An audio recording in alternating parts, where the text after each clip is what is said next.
Paulo, aqui tem um espaço para os temperos, é um espaço reservado, ainda não está pronto. O que você planeja para esse cantinho aqui?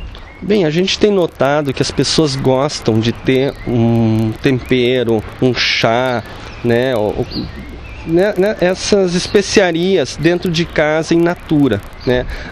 Essa onda de cozinhar, de apresentar um prato para os amigos, né, é bem interessante. Então eu estou buscando esse filão, essa necessidade das pessoas e criando um ambiente onde nós vamos montar alguns vasos, ter opções de temperos para a pessoa vir aqui buscar e levar para sua casa, poder montar a sua pequena horta, o seu canto de temperos na cozinha ou no jardim da sua casa, na sacada do seu apartamento. Não precisa um espaço muito grande. O Paulo também dá um suporte para quem precisa, como ele falou. E existem aqui diversos ambientes dentro da tua floricultura. Nós temos lá as palmeiras, os coqueiros. Como você fez essa divisão, Paulo, em função do sol?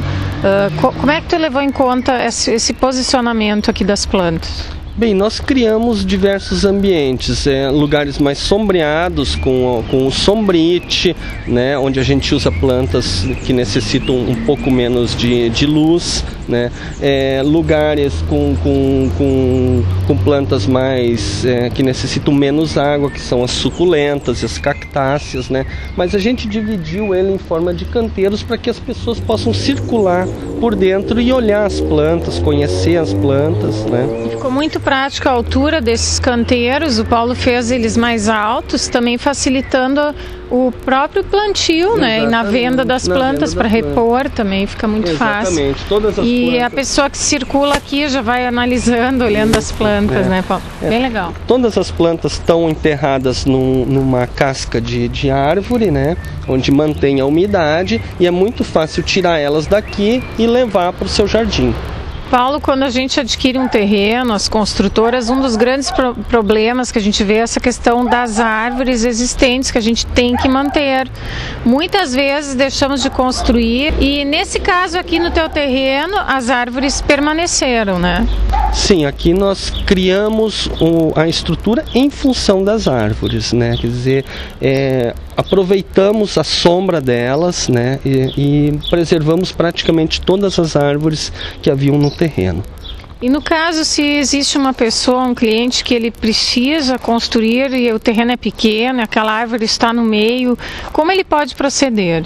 Bem, para isso funciona da seguinte forma, quer dizer, através de um projeto, né, específico, nós podemos solicitar a remoção desta árvore, ou se é uma árvore passível de transplante, nós podemos criar um projeto e mediante a aprovação na Secretaria de Meio Ambiente, nós podemos transplantar essa árvore de local.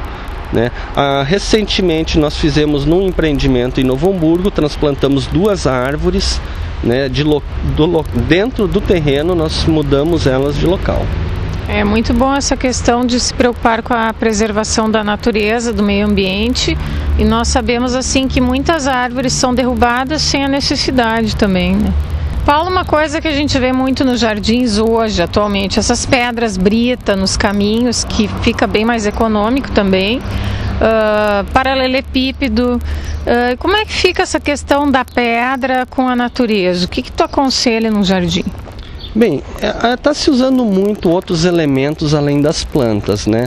Mas a gente tem que cuidar um pouquinho num jardim, muitas vezes não carregar demais, porque, principalmente num jardim muito ensolarado, porque a pedra acaba aquecendo o ambiente, enquanto que a planta verde, a grama, os arbustos criam um conforto térmico um pouco melhor, né?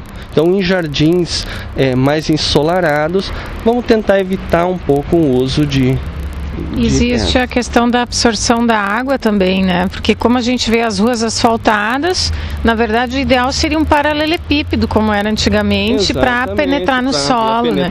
Então acho que essas pedras, elas também, além da economia, elas visam a infiltração da água. Diferente do que acontece num piso cimentado, né? Assim, pelo menos existe a percolação da água. Paulo, que tipo de plantas você aconselha, assim, que tem aqui na tua floricultura para apartamento, para sacada?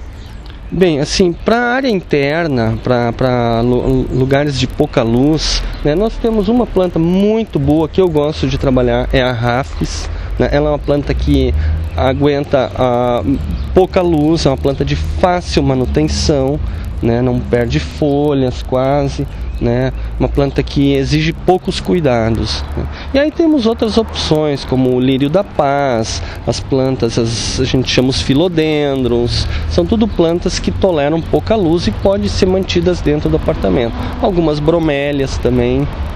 E aqui nesses canteiros, que plantas você tem? Bem, aqui nesses canteiros aqui, são plantas que eu conservo. Aqui eu conservo plantas que precisam pouca luz ou plantas que vieram muito cedo da lavoura, não foram curadas e precisam ficar aqui até se adaptarem pela remoção da planta. Aqui embaixo eu tenho plantas como o Phormium, Podocarpus, o Aspargo vela, né? Eu tenho aqui as Rhapis, né? As bromélias, forrações aqui como a Lysimachia, margaridas, né, as ericas. Ali nós temos os liriopes também, que são plantas muito usadas atualmente em jardim, né. Aqui nós temos os ficus, né, que são plantas também usadas para lugares mais sombreados, plantas que se adaptam bem em vasos também, e áreas abertas onde realmente elas ficam umas árvores. Vou fazer uma pergunta, Paulo, assim, ó, quanto às bromélias, eu tenho muitas no jardim onde pega muita chuva. Como é que fica essa questão do mosquito, que eles falam que não pode ter água parada por causa do mosquito da dengue? Como a gente faz o tratamento para a planta? O que a gente pode fazer? Bem, para bromélias, o que tem usado hoje? Para 3, 4 litros de água, 1 colher de cloro, esses alvejantes, né, e uma rega semanal no miolo da planta. O cloro não vai prejudicar a planta. Então as pessoas não precisam ter medo de cultivar as bromélias se aplicarem esse produto? Não tem problema nenhum. Só fazer a rega semanal com uma água clorada. Paulo, como funciona quanto às bromélias, que é uma planta da natureza que a gente não deve tirar da mata natural? Como é o cultivo delas? Bem, as bromélias aqui da minha loja, todas elas são cultivadas, algumas no nosso viveiro, outras vêm de viveiros certificados, né? Normalmente a bromélia, ela cria filhotes onde a gente separa, né? Isso é numa produção mais artesanal, separa a planta e dá uma nova planta, né? Assim como as bromélias, também as orquídeas também funcionam da mesma forma, né?